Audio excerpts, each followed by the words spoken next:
Back him up. He's the man to beat. Philly Fingers.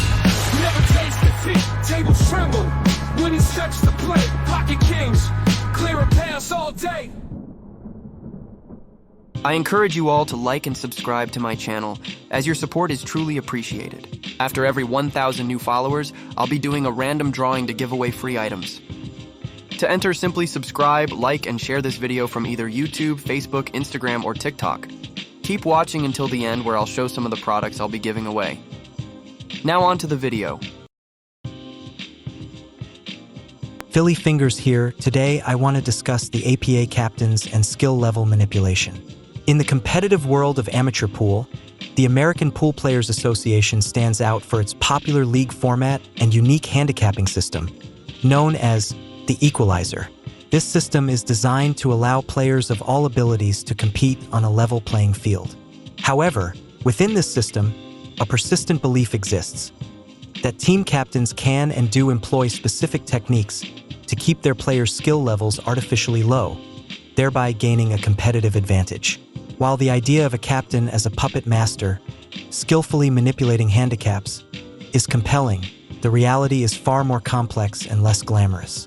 The primary method of such manipulation, known as sandbagging, is less a captain's technique and more a form of cheating that requires the player's active participation and is actively discouraged by the APA.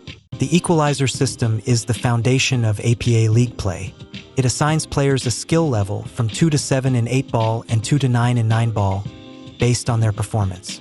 This is not a number a captain can simply change. A player's skill level is determined by a computerized formula that analyzes their playing record, specifically focusing on the best 10 of their last 20 matches. The core metric is the average number of innings it takes for a player to win a game. Fewer innings per win indicate a higher skill level. The system is designed to be objective and data-driven, with safeguards in place to ensure accuracy. Captains are responsible for submitting accurate score sheets, but they do not have direct control over the calculation of a player's skill level. The official role of an APA captain is primarily administrative and managerial. They are responsible for organizing their team, collecting league fees, and ensuring their players understand and abide by the rules. A key part of this role is to ensure fair play and good sportsmanship.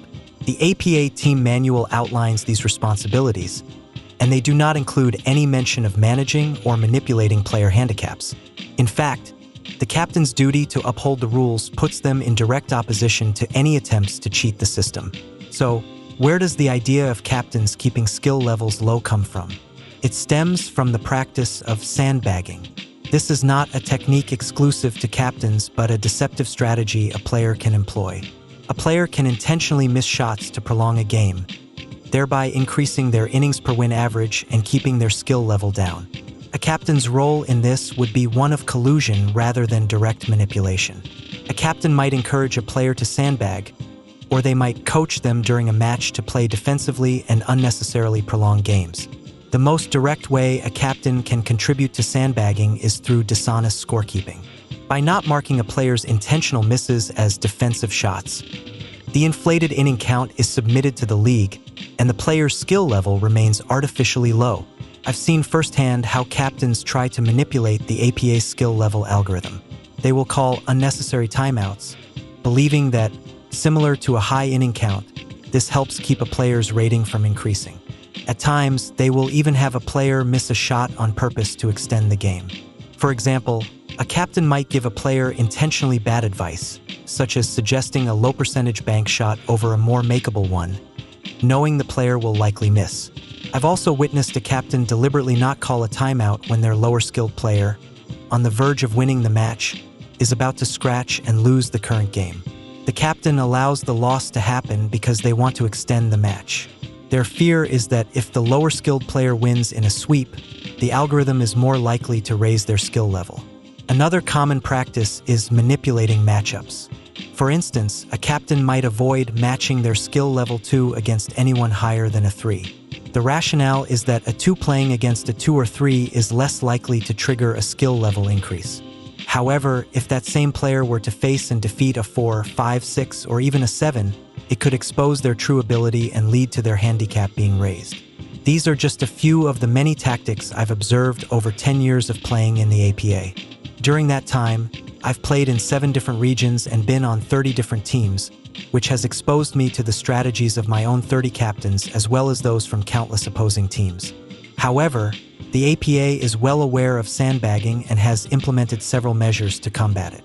The most significant of these is the requirement that both teams keep score during a match. This creates a system of checks and balances.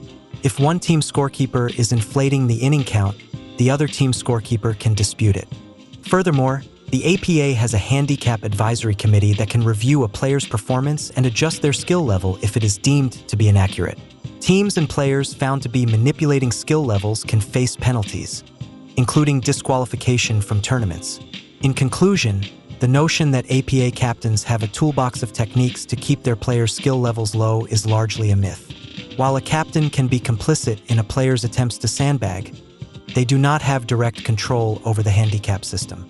The equalizer is designed to be an objective measure of a player's ability, and the APA has rules and systems in place to protect its integrity. The responsibility for maintaining an accurate skill level ultimately lies with the player, and any attempt to manipulate it is a violation of the spirit of fair play that the APA strives to promote. The real technique of a good APA captain is not in manipulating the numbers, but in fostering a team that plays with skill, integrity, and a love for the game.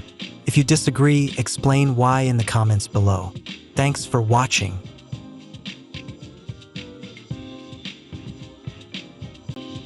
It's giveaway time.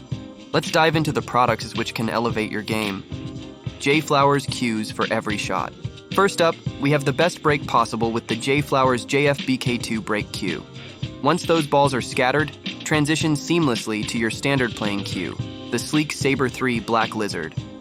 And for those crucial moments where you need to get airborne, the JFJP2 Power Jump will help you clear those balls with ease. To keep all your new sticks safe and sound, you can use the J-Flowers 3 Ike 5 soft case. Taillom accessories for precision. We're tipping our hat to Taillom for a reason. We have an official Taillom cap to show your style. To start every game off right, use the Taillom Max Rack for a perfect rack every time. Don't forget to chalk up with the Taillom V10 chalk, kept conveniently close by with the magnetite chalk holder. And for that smooth, consistent stroke, grip tight with the Taillom Midas glove. Horo tips, the perfect contact. To top it all off, we have a selection of Horo tips to ensure you always make perfect contact. Whether you're breaking with the Black Storm, jumping with the White Storm, or just shooting with the Eclipse or Helios, your shots will be on point. Be sure to subscribe, like, and share to enter. Thanks for watching.